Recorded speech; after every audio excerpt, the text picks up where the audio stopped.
Hello, hello, bonjour ou bonsoir, dépendant de l'heure à laquelle vous verrez ceci, et bienvenue à nouveau sur notre chaîne, votre chaîne Camer Top.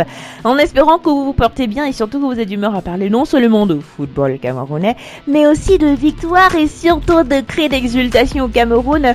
Nous voici qui annonçons la victoire de Samuel Eto'o qui est désormais à la tête du football camerounais. L'ancien international a été élu président de la Fédération camerounaise de football le samedi 11 décembre au terme d'une campagne riche en rebondissements. L'annonce a été saluée par une explosion de joie dans les rues de Yaoundé.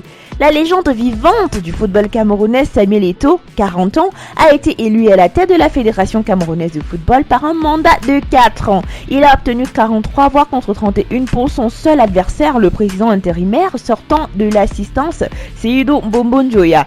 Les 5 autres candidats s'étaient désistés en faveur de l'un ou l'autre au fil des semaines de la campagne. Tension et suspicion. Transmise en direct à la télévision, l'élection s'est tenue à Yaoundé dans un hôtel bouclé par la police en raison des risques de débordement. Dans la salle chauffée à blanc par des suspicions de fraude de la part de l'administration sortante, le président de la commission électorale, le magistrat Gilbert Schlick, a eu du mal à conduire le processus.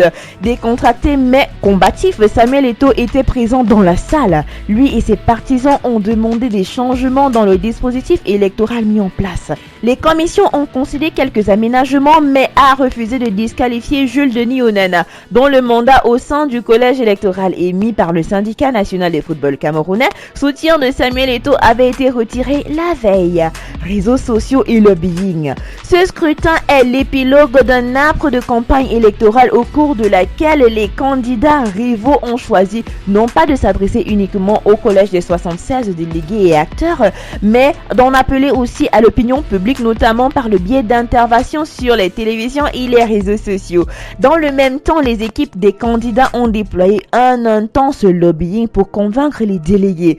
Ceux-ci sont des élus des ligues régionales, des représentants de présidents de clubs, de la corporation des arbitres, des syndicats de joueurs, du football féminin aussi. Dans cette campagne, l'ex-capitaine des Lions indomptables, que certains soupçonnaient de caresser des ambitions politiques dans son pays, bénéficiait de nombreux appuis, des alliés qui ont permis à Samuel Eto'o de remplir ce pari.